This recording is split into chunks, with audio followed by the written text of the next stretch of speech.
पटना के railway station और bus stop पर सफ़र करना कैसा लगता है? भारी भीड़, ट्रैफिक जाम, पार्किंग की समस्या, घंटों की देरी।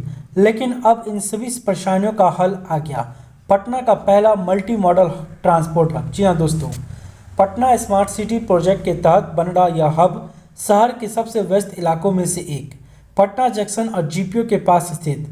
इसका मुख्य उद्देश्य यात्रियों को एक सुव्यवस्थित आधुनिक ट्रांसपोर्ट का सुविधा देना। यह हब बसों, ऑटो, कैब और रेलवे को एक साथ जोड़कर एक बेहतर यात्रा का अनुभव देगा। चलिए जानते हैं कि इस मल्टी मॉडल हब में आपको कौन कौन सी सुविधाएं मिलेगी। साथ में जानेंगे और भी बहुत कुछ। तो सबसे पहले शुरुआत करते हैं।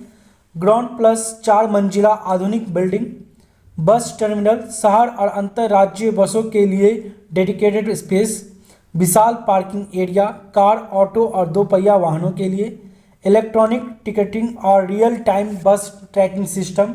पटना रेलवे स्टेशन से 440 मीटर लंबा पैदल यात्री सेवा। वहीं आपको बता रही है कि यात्रियों को कैसे फ़ायदा होगा, आइए जानते हैं। पटना जंक्शन के पास ट्रैफिक बहुत दिक्कत होती थी, लेकिन अब यह हब बनने से हमें काफ़ी सुविधा मिलेगी। अब हमें अलग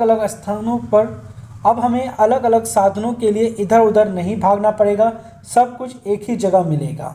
साथ में इस हब के बनने से न सिर्फ यात्रियों की मुश्किलें हल होगी, बल्कि ट्रैफिक जाम भी कम हो जाएगा। इससे शहर की कनेक्टिविटी और बेहतर होगी, पब्लिक ट्रांसपोर्ट को नया रूप मिलेगा। तो दोस्तों, आपको यह मल्टी मॉडल हब कैसा लगा? क्या यह पटना के ट्रैफिक और ट्रांसपोर्ट की समस्या को हल कर पाएगा? हमें कमेंट बॉक्स में आप जरूर बताएं।